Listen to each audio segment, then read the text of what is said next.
3, estamos en el aire. Muy buenos días, muy buenas tardes o quizás muy buenas noches, estimado oyente, según sea la hora y el país donde se encuentre. Reciba este característico saludo pastoral de quien les habla, el pastor bautista Nikos Ricoy, emitiendo este programa desde aquí en Valencia, España. Les damos la bienvenida una vez más a nuestro nuevo programa semanal Encuentros.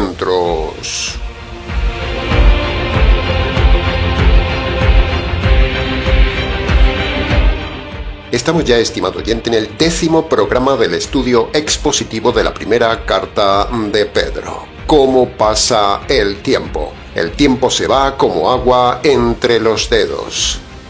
En el programa de hoy continuaremos con el estudio de los versículos 11 al 17 del capítulo 2 y lo haremos, como siempre, de forma expositiva para su mejor comprensión.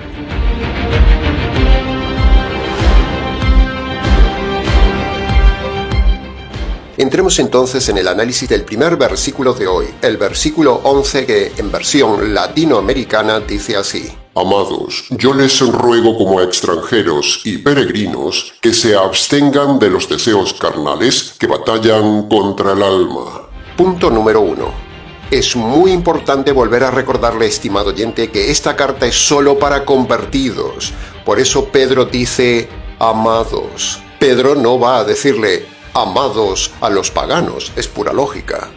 Bíblicamente hablando, el término amados es solo para salvos. Los amados de la carta de Pedro eran judíos que se habían convertido por medio de los dos requisitos universales que Dios pone a todos los judíos en Juan capítulo 1, versículo 29. Primer requisito: todo judío debe reconocer que Jesús es el Mesías, el Cordero de Dios y el Hijo de Dios. Y el segundo requisito para un judío es llevar sus pecados al Mesías. Esta es la fórmula de salvación para todos los judíos. Juan capítulo 1, versículo 29. Y la fórmula para salvación de los gentiles es por medio de Marcos capítulo 1, versículo 15. Primero, arrepentimiento de los pecados y segundo, fe en el Evangelio del Mesías. Siempre son dos requisitos. ¿Puede ver la diferencia entre el método de Dios a los judíos y el método de Dios a los gentiles? Aprenda bien esto, estimado oyente. Hay dos requisitos según usted sea judío o gentil. Apréndalo bien, porque esto no se enseña en ninguna iglesia. Es más, en muchísimas iglesias le enseñan a los gentiles la mitad del método judío. Es decir, crea en Jesús. Pero eso no lo hace salvo, eso es falso. Para que usted sea un amado, un salvo, un cristiano, un convertido, un creyente, un hermano, solo es posible por medio de Marcos capítulo 1, versículo 15, el pasaje para los gentiles. Punto número 2. Este pasaje es un clarísimo pasaje más en contra de la doctrina de la prosperidad, contra los lobos del dinero, contra la mentira de tener y tener más, y contra la falacia de que Dios bendice materialmente a los convertidos. Todo eso es falso, porque aquí Pedro dice que el convertido, sea judío o gentil, es un peregrino. Y un peregrino no lleva en su viaje más que lo necesario. Por lo tanto, esa mentalidad americana o europea de tener y tener es falsa, no es bíblica. El cristiano no debe tener y tener, sino tener solo lo necesario. ¿Quiere ver si usted es cristiano? Permítame ver cuántas cosas tiene innecesarias. Si usted hace un peregrinaje o un viaje, usted lleva solo lo necesario como equipaje. Por lo tanto, este pasaje está en contra de los lobos del abundaje y del sueño americano y de todo grande y buen billetaje. Ya lo hemos dicho el otro día, estimado oyente, cuando estudiamos con Pedro, que Pedro manda que el convertido sea sobrio, no acumulador de cosas. Y aquí Pedro añade que somos peregrinos. Así que si usted se ha convertido, empiece a ser minimalista, empiece a tirar todo lo que no usa, a vender lo que no usa y viva con lo necesario, sobrio y como un peregrino. Si usted es peregrino, si usted se ha convertido, si usted se llama cristiano, no puede acumular ni puede vivir el estilo ni el sueño americano. Usted tiene que rechazar la doctrina de la cantidad y de la prosperidad. ¿Es usted un peregrino o es un gastador libertino? ¿Es usted un cristiano peregrino o es un americano sin atino? El sistema gastador de vida del sueño americano, mucha cantidad y todo a lo grande, es pecado. El sistema americano no es cristiano, porque el sistema cristiano es peregrino y sobrio, y el sistema americano es tener y tener. Para preguntas del tema, escríbanos.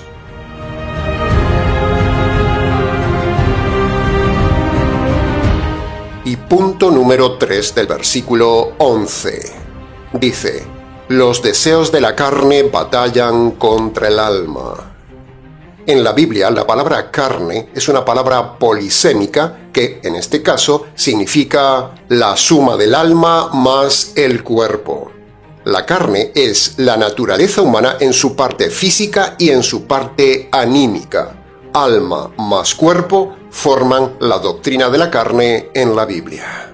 Bien, ahora la pregunta es: ¿cuáles son concretamente entonces esas obras de la carne que tanto atrapan al hombre y que destrozan su alma porque le hacen pecar? Bueno, como siempre decimos, Pedro es muy pobre. Pedro es pobre en escribir, en explicar, en ampliar las ideas, etcétera, etcétera. Pero nosotros somos totalmente lo contrario de Pedro. Somos explicativos, detallistas y expositivos. Así que tenemos que recurrir a la ley a fortiori con nuestro estimado y favorito apóstol Pablo, que se tomó un poco más de trabajo en dejar claro qué es eso de las obras de la carne que combaten y destrozan el alma. En Gálatas capítulo 5, versículo 19 al 21, Pablo da algunos ejemplos claros que nos llevaría todo el programa a explicar cada uno de esos pecados en esa lista de obras de la carne de Gálatas que le invitamos a leer. Esos pecados son claros, son varios y son actuales. Pero la clave de esa lista es que si usted practica ese estilo de vida de Gálatas capítulo 5, usted no es salvo, usted es un perdido. Y las iglesias, empezando por los pastores y sacerdotes, todas están llenas de las obras de la carne. Y nosotros anunciamos constantemente en este canal y en este ministerio que las obras de la carne solo se limpian con el Evangelio y solo se puede luchar y ganar la batalla contra los pecados de la carne por medio del poder del Evangelio. ¿Quiere ver si usted se ha convertido? ¿Quiere ver si usted está en la carne o viviendo en victoria? Muéstreme quién gana la batalla, usted o sus pecados. Si usted vive en pecado, usted es un perdido. Practicar pecados es de perdido. Se lo repito, practicar pecados es de perdido. P más P más P. Sin embargo, el Evangelio le perdona los pecados y le da poder contra los pecados. La verdadera batalla espiritual, estimado oyente, no es contra los espíritus, como dicen los necios pentecostales, o contra el diablo, como dicen por ahí, que ven el diablo por todos lados. El diablo es el menor de los enemigos del hombre. El mayor enemigo del hombre son sus pecados, y para ganarle la batalla a los pecados, usted necesita el verdadero Evangelio. Sin Evangelio, usted nunca ganará una sola batalla espiritual y vivirá siempre en la carne y en derrota. Dime cuántas batallas pierdes y te diré quién eres. Dime cuántas batallas ganas y te diré quién eres. ¿Quiere ver usted mismo si se ha convertido? Mire cuántas batallas gana contra los pecados. Para preguntas del tema, escríbanos.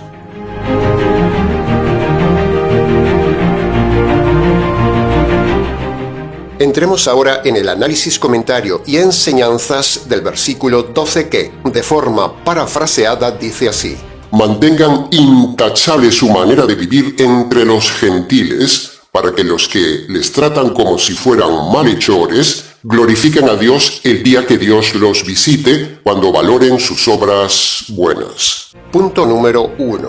Pedro nombra aquí la manera de vivir.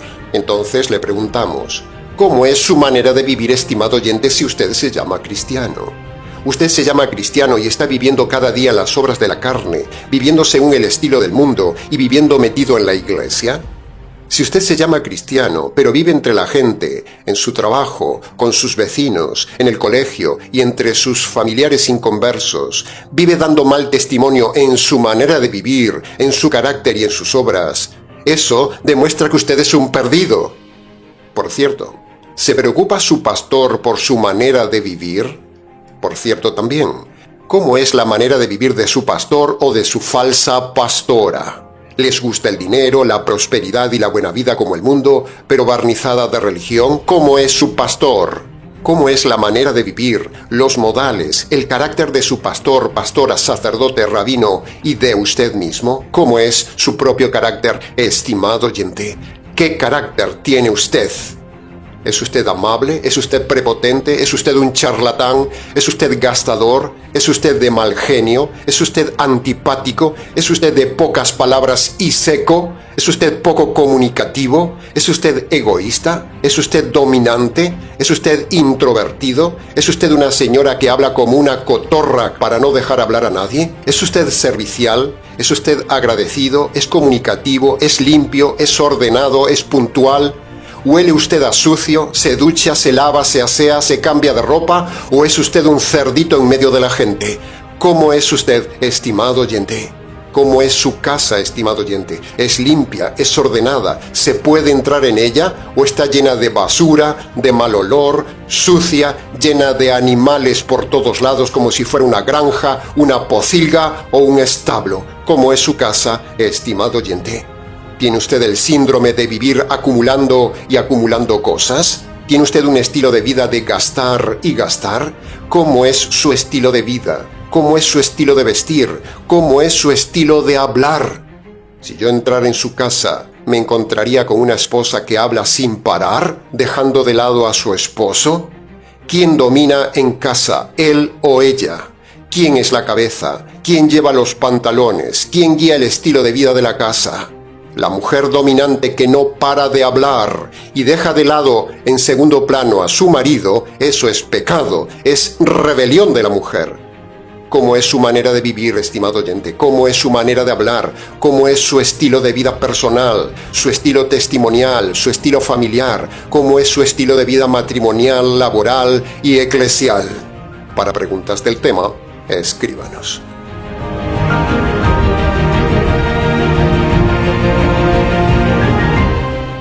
Punto número 2. De forma inferencial, vemos algo importantísimo en este versículo 12, y es que cuanta más crítica hay al estilo de vida del verdadero cristiano, más gloria hay para el Señor y más premio hay para el convertido en el reino. Se lo repito, cuanta más crítica hay al estilo de vida del verdadero cristiano, más gloria hay para el Señor y más premio hay para el convertido en el reino. Así que cuanto más nos insultan, cuanto más nos critican, cuanto más nos rechazan, cuanto más van contra nuestro trabajo pastoral y contra nuestra doctrina jurídica, ellos, sin darse cuenta, dice aquí Pedro, que nos están dando más honor y más premio ante Dios y produce en nosotros un eterno peso de gloria. Así que muchas gracias, estimado crítico, por su crítica. Así que ya sabe, estimado pastor hereje, estimado oyente crítico, estimado enemigo, estimado oyente que no le gusta lo que decimos y nos calumnia por ahí. Cuanto más nos vitupere, dice aquí el texto, más gloria recibe el Señor, más premio para nosotros en la eternidad y más castigo para usted el día que Dios lo visite. Así que los convertidos que sufren persecución, crítica, rechazo, pérdida de trabajo, dolores, aflicciones, rechazo de la familia, regocíjense porque todos son bendiciones y más castigo para ellos.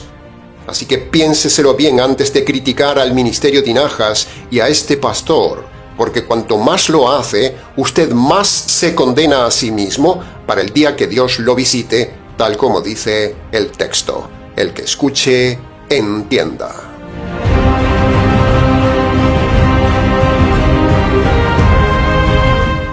Entremos ahora en el análisis, comentario y enseñanzas de los versículos 13 y 14 que los tomaremos en conjunto.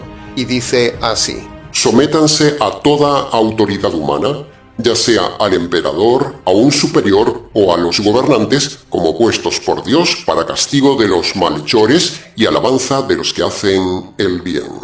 Entramos ahora en el versículo más conflictivo de hoy, que no va a gustarle a muchos, al contrario, va a generar rechazo.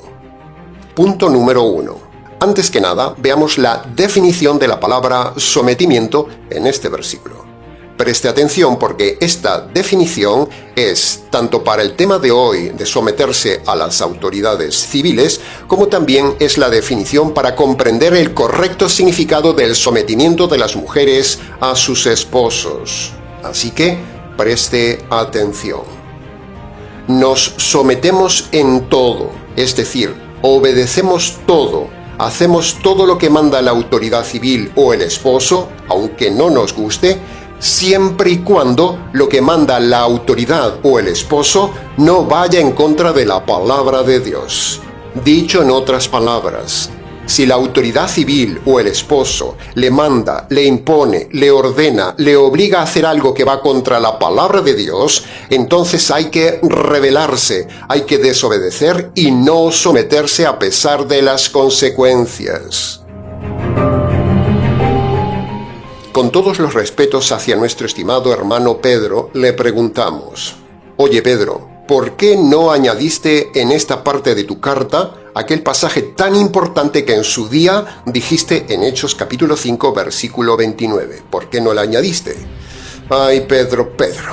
Pedro es pobre, estimado oyente, porque en un tema tan delicado como este del sometimiento, no haber aclarado aquí lo que es el sometimiento bíblico puede llevar a situaciones terribles e injustas hacia las esposas sometidas a hombres violentos, adúlteros, borrachos y demás, por culpa de pastores que toman este pasaje de Pedro y les dicen a las esposas que tienen que someterse a sus esposos en todo, y eso hace que las mujeres incluso corran peligro y algunas acaben muertas. Pedro es pobre. Pedro debería haber aclarado y añadido aquí lo que dijo en Hechos capítulo 5, versículo 29. Es necesario obedecer a Dios antes que a los hombres. Por lo tanto, nos sometemos a toda autoridad siempre y cuando la autoridad no vaya en contra de la palabra de Dios. Para preguntas del tema, escríbanos. Punto número 2. Junto con este pasaje de las autoridades dicho por Pedro, también tenemos el pasaje paralelo a fortiori, más explicado y dicho por Pablo en Romanos capítulo 13, versículo 1 al 5, que le invitamos a leerlo. Ahora, leyendo a Pedro y a Pablo sobre este tema de las autoridades, surge la pregunta clave. ¿Es Dios quien pone las autoridades que tenemos, siendo que son corruptas, adúlteras, fornicarias en sus vidas privadas, son divorciados, son perversos, son injustos, son ateos, permiten el divorcio, permiten el adulterio, permiten el aborto, permiten a los homosexuales que acampen a sus anchas, permiten todo tipo de injusticia social, permiten los sicarios, permiten los prostíbulos, permiten la corrupción, desprecian y roban a los pobres? ¿Dios pone toda esta calaña de autoridades en el gobierno? ¿Es Dios quien los pone? ¿Corresponde eso con el atributo de gobernante perfecto y justicia perfecta que tiene Dios? ¿Cómo Dios puede poner la basura de los gobiernos, poner reyes tiranos y todo tipo de pastores líderes que se atribuyen la autoridad de Dios siendo malas personas? ¿Son puestos por Dios esas autoridades civiles y religiosas? Es una buena pregunta, ¿no cree? Es un dilema teológico que tenemos que responder hoy. Bueno, la respuesta es muy sencilla. La respuesta es que los tiranos y los malos políticos, Dios no los puso. Se ponen ellos a sí mismos y se saltan la moral que Dios les dio en su conciencia y en su razonamiento. Dios le da a todo hombre la razón y la conciencia para actuar con justicia.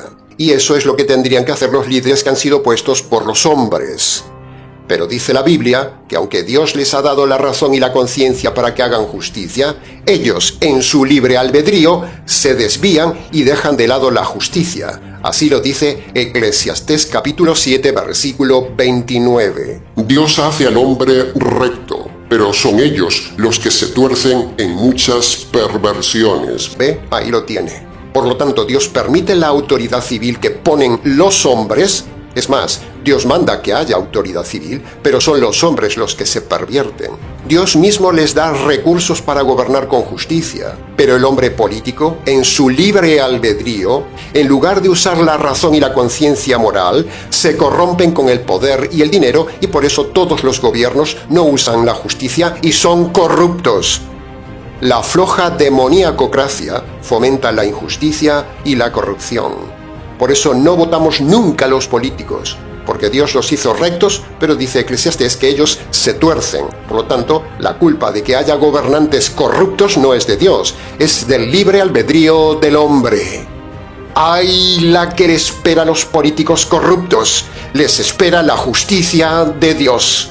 Entonces, para nosotros, ¿qué esperanza hay ante esta situación político-social que nunca cambiará? Pues, estimado oyente, lo que venimos diciendo, no hay ninguna salida en la tierra. La esperanza solo está, primero, en el reino eterno, un mundo de justicia por medio del Evangelio. Y segundo, la esperanza que tenemos de que esos políticos corruptos los juzgará Dios en ese día y será temible para ellos en espera de la justicia de Dios y la cárcel eterna de esos corruptos en el día de hoy. ¡Ay, lo que le espera! De ahí no escaparán los políticos corruptos de su país y de mi país. Para preguntas del tema, escríbanos.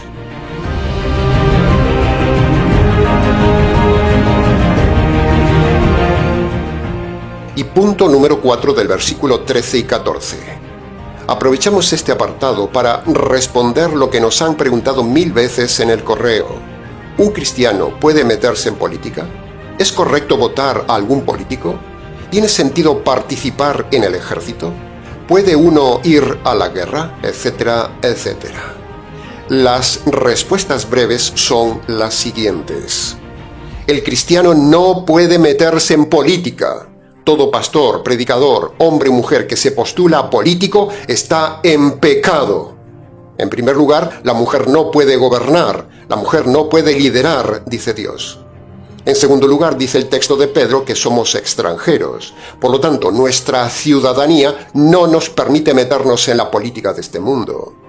En tercer lugar, porque cuando usted vota a un candidato, ese candidato permite el divorcio, no penaliza el adulterio, permite el aborto, permite la corrupción, permite los sicarios, permite la droga, permite los grupos homosexuales, etcétera, etcétera. Por lo tanto, si usted los vota, usted se hace cómplice de todos esos pecados que el político practica y permite. En cuarto lugar, cuando usted vota a un político, normalmente el político es divorciado, es recasado, tiene amantes, es adúltero, es corrupto, es injusto y es de alguna religión falsa o es ateo. Así que si usted lo vota, se hace cómplice de la vida del político.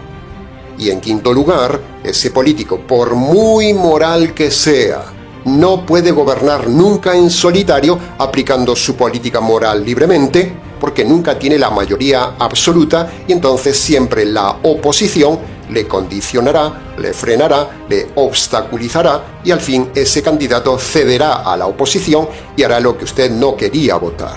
Entonces su político es un vendido y es un mentiroso. Si usted lo vota, peca. Y si tiene la obligación legal de votar en su país, vote en voto nulo. Cumpla con la ley, pero no se haga cómplice de los políticos.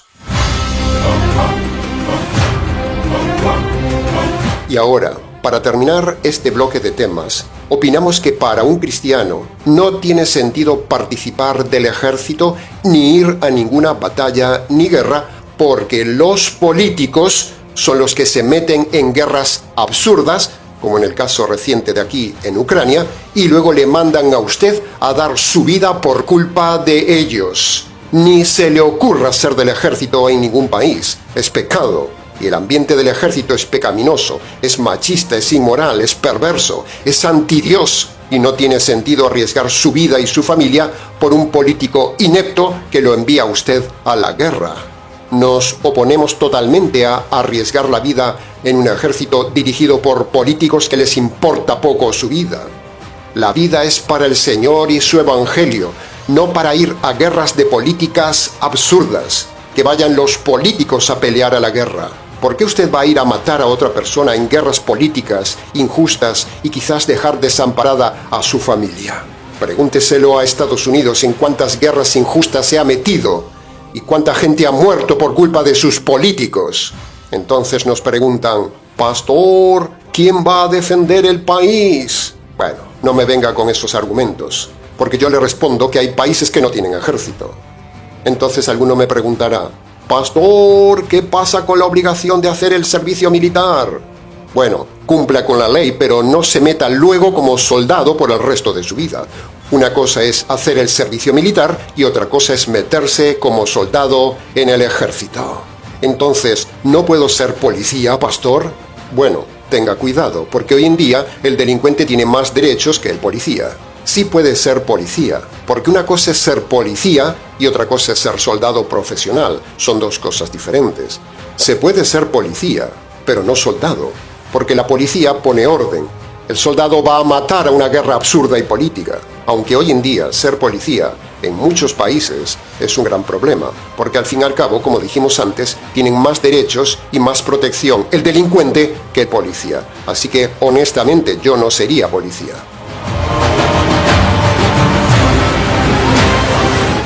Ahora, la única guerra y el único ejército en el que se puede participar es en el ejército de Israel para eliminar a los intrusos palestinos y defender la tierra que Dios le dio a Israel.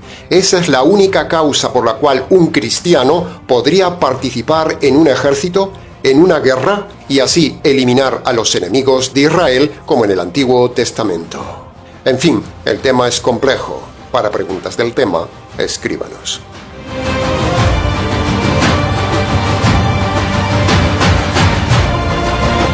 Entremos ahora en el análisis, comentario y enseñanzas del versículo 15, que dice: Esta es la voluntad de Dios, que haciendo el bien, hagan callar la ignorancia de los hombres insensatos. Punto número 1. El pasaje habla de hacer la voluntad de Dios, por lo tanto, es el momento ideal para enseñar este tema tan importante de cómo saber o cómo conocer la voluntad de Dios para el convertido o para el cristiano. Bueno, la respuesta es sencilla y se la desglosamos en dos partes. Preste atención. Primero está la voluntad general de Dios, es decir, lo que Dios quiere para todos los convertidos. Y esa voluntad general, común para todos los cristianos, está para todos en el Nuevo Testamento. Ahí Dios le dice a toda su iglesia, a todos los convertidos, a todo cristiano, lo que Él quiere que usted haga. Pero. En segundo lugar está la voluntad particular de Dios para usted. Es decir, lo que Dios quiere específicamente para cada uno de forma individual. Y para que usted como cristiano sepa lo que Dios específicamente quiere para usted, en primer lugar, no necesita ningún profeta que le diga: Dios me dijo para usted, hermano. Eso es falso. Si alguien le ha dicho algo así, le ha mentido. Esa persona es del diablo. Escape de ella, porque Dios no le dice a usted su voluntad particular por medio de nadie. Hemos dicho en el mensaje anterior que no hay mediadores humanos entre Dios y los hombres. Ahora, continuando con el tema de la voluntad individual que Dios quiere para usted, usted la descubre de forma muy sencilla usando los 3 elementos bíblicos para que usted pueda decidir y actuar sin miedo a errar.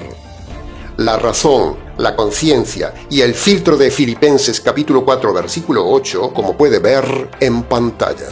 Con estos 3 elementos, usted no fallará nunca en descubrir la voluntad individual de Dios para usted. Es un método infalible, es seguro y es sencillo. Confíe en lo que le decimos, estimado oyente, y le irá bien. Los temas más importantes, las decisiones más importantes a tomar son: ¿qué estudiaré? ¿Con quién me relacionaré? ¿Con quién me casaré? ¿Este negocio será correcto? ¿Cuántos hijos tener? ¿Esta inversión es la voluntad de Dios? ¿Compraré o no compraré esto? Etcétera, etcétera. Estos ejemplos son algunos de los cientos de decisiones que usted debe tomar correctamente como cristiano para agradar a Dios. Para preguntas del tema, escríbanos.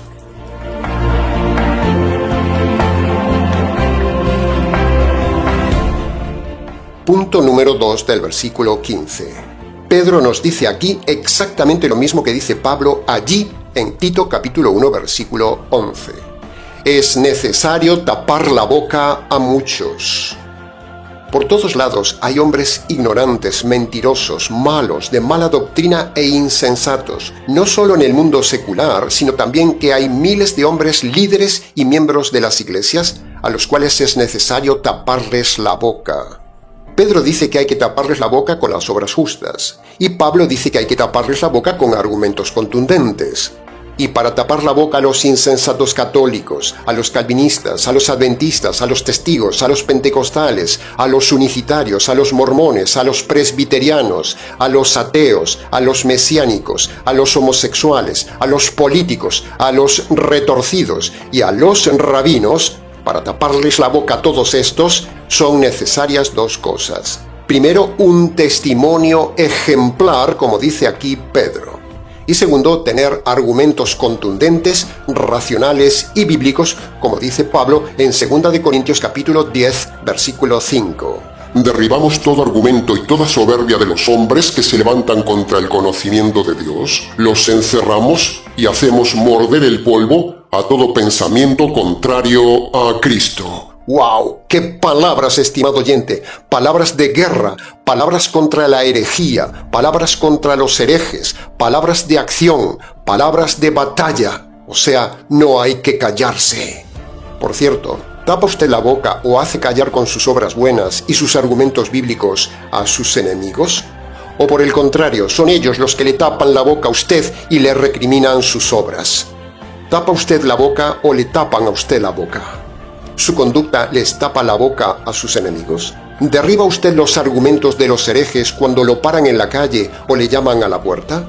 ¿Es usted capaz de taparle la boca a sus enemigos, a sus familiares, a su esposo rebelde, a su esposa necia, a sus hijos descarados, a los católicos, a los adventistas, a los calvinistas, a los pentecostales, a los unicitarios, a los rabinos y a los ateos? ¿Es usted capaz de taparles la boca? Bien, hasta aquí con el análisis del versículo 15.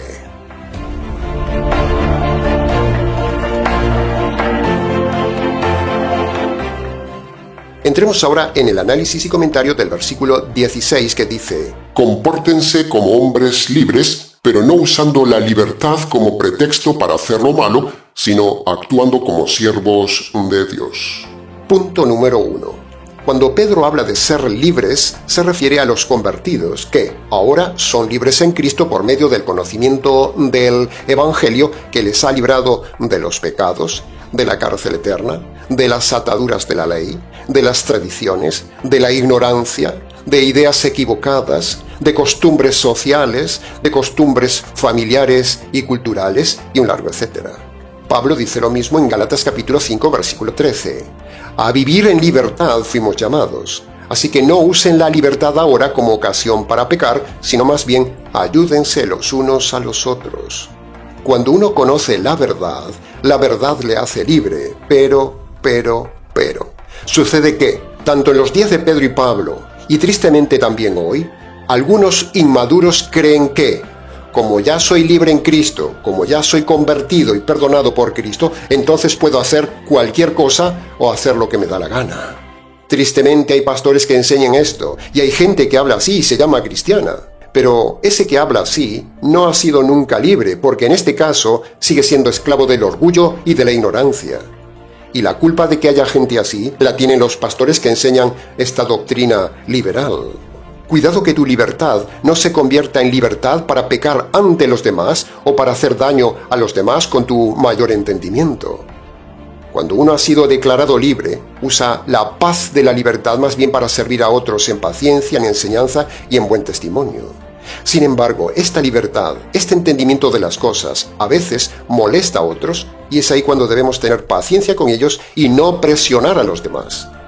La libertad cristiana es una libertad para servir, no para pecar y no para presionar a los demás. Por el contrario, la libertad en Cristo nos hace vivir sin pecar y con paciencia sirviendo a los hombres. Esas son las dos áreas donde estaban usando mal la libertad en los días de Pedro y Pablo, y también se hace en el día de hoy.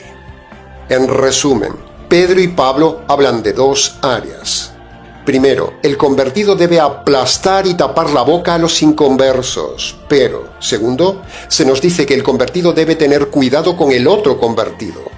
Es decir, el convertido debe tratar como una paloma a otro convertido. En cambio, el convertido debe ponerse como una serpiente ante el lobo inconverso. ¡Qué enseñanza tan sabia vemos aquí, estimado oyente! Esta es la verdadera libertad cristiana. Saber actuar con unos y con otros. Aplastamos a los inconversos, pero servimos a los convertidos. Para preguntas del tema, escríbanos.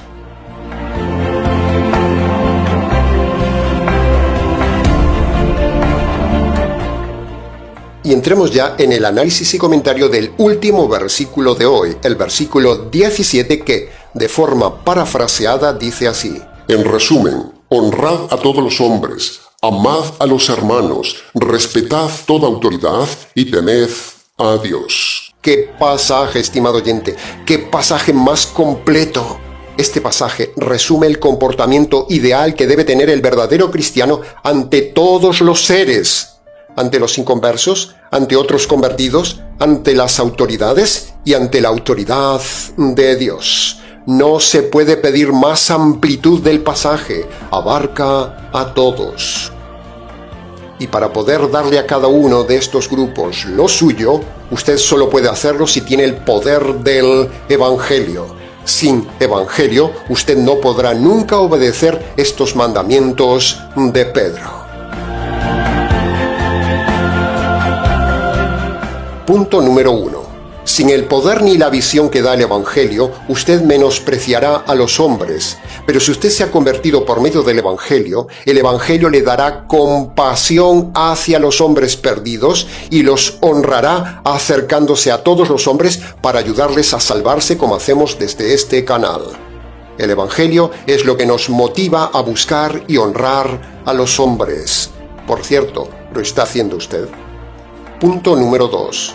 Sin el poder del Evangelio, usted será egoísta, introvertido, inmaduro, encerrado en sí mismo y no tomará decisiones de servir a los otros convertidos. Vivirá aislado en su mundo. Si usted se llama convertido y no sirve a los demás hermanos, desengáñese, usted es un egoísta. Si en verdad se ha convertido, reaccionará hoy mismo ante este mensaje y empezará a servir a los demás convertidos. Si usted no sirve a otros hermanos, si usted no se preocupa por los hermanos, si usted no se preocupa por el pastor, si usted no toma decisiones de amor, usted no es un convertido. En esto conocerán que son mis discípulos, que se aman unos a otros. La conversión por medio del poder del Evangelio le despierta el amor decisional hacia otros hermanos. ¿Lo está haciendo usted, estimado oyente? Punto número 3. Sin el poder del Evangelio y el manual del Nuevo Testamento, usted haría cosas contrarias a la autoridad civil. Usted sería posiblemente un delincuente. El Evangelio nos hace obedecer las autoridades y sus leyes de forma fluida. Es más, el convertido no necesita las leyes, porque las leyes civiles ya están en el Nuevo Testamento para ser una raza de hombres diferentes ante esta sociedad.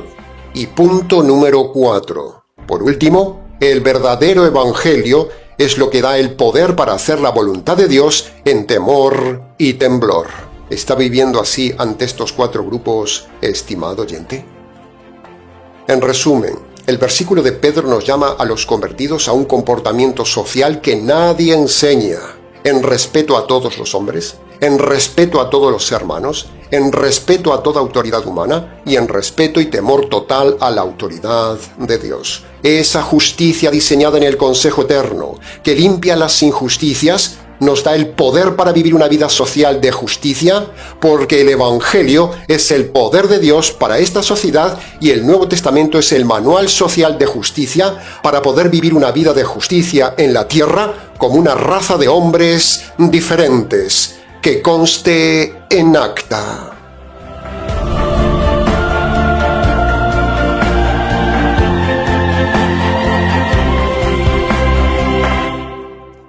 Al inicio del estudio de la carta de Pedro, lo hemos hecho coincidir intencionadamente con la muerte del Papa y con el inicio del nuevo y falso papado para demostrar que este moderno Pedro del siglo XXI no tiene nada que ver con el Pedro del siglo I. Así como hay anticristo, también hay antipedro. Nosotros estamos estudiando el verdadero Pedro para que se vea el error católico y demostrar que la Iglesia Católica y el moderno Pedro es lo peor que hay en este mundo mal llamado cristiano. Pero no solo ha fallecido recientemente el Papa católico, sino que en estos días ha fallecido el Papa calvinista. Así que antes de terminar el mensaje de hoy, queremos dar nuestro más sincero pésame a toda la familia calvinista por la muerte en esta semana de uno de los lobos más grandes de la actualidad calvinista. El Papa calvinista se ha ido y ha dejado de enseñar la mentira y la herejía. Y aunque ha dejado un legado de basura doctrinal, al menos ya no enseñará más la mentira. Defender el divorcio, el recasamiento del divorciado, dejará de enseñar la mentira de que el hombre no tiene libre albedrío, dejará de enseñar que si un creyente en Cristo se suicida se va al cielo, dejará de defender la blasfemia de que Dios elige a unos pocos para salvarse y tira al resto de la humanidad a la hoguera del infierno, dejará ya de defender al asesino Calvino que enviaba a la hoguera a gente que no pensaba como él, dejará ya por fin de defender la atrocidad de las doctrinas de la desgracia, dejará de defender el calvinismo y el evangelio falso calvinista. Sin embargo, nosotros aún estamos aquí para deshacer sus mentiras calvinistas y enseñar la verdad. Nuestro más sentido pésame a la familia calvinista por haber perdido uno de los peores lobos de la manada calvinista, el Papa calvinista. Tristemente no descansará nunca en paz, sino que por los siglos de los siglos sufrirá el tormento eterno por haber enseñado un evangelio falso y una doctrina falsa. Poco a poco van cayendo uno a uno. Que conste en acta. Bien, hasta aquí una vez más con la enseñanza meticulosa de los versículos de hoy. No se puede ser más detallista, estimado oyente. Se pudo haber dicho mucho más en cada versículo analizado, pero creemos que, con lo dicho, ha sido suficiente para su enseñanza y su reflexión. Para preguntas de cada tema, escríbanos ministeriotinajas@gmx.es.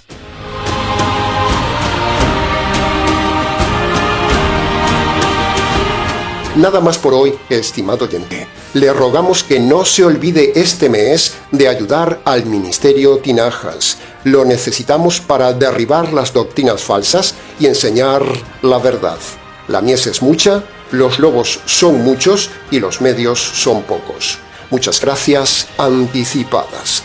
Les ha compartido este mensaje, como siempre, quien les habla, el pastor bautista Nikos Ricoy, emitiendo el programa de hoy desde aquí, en Valencia, España. Será entonces con el gusto de siempre, hasta el próximo mensaje, aquí en nuestro habitual programa semanal Encuentros.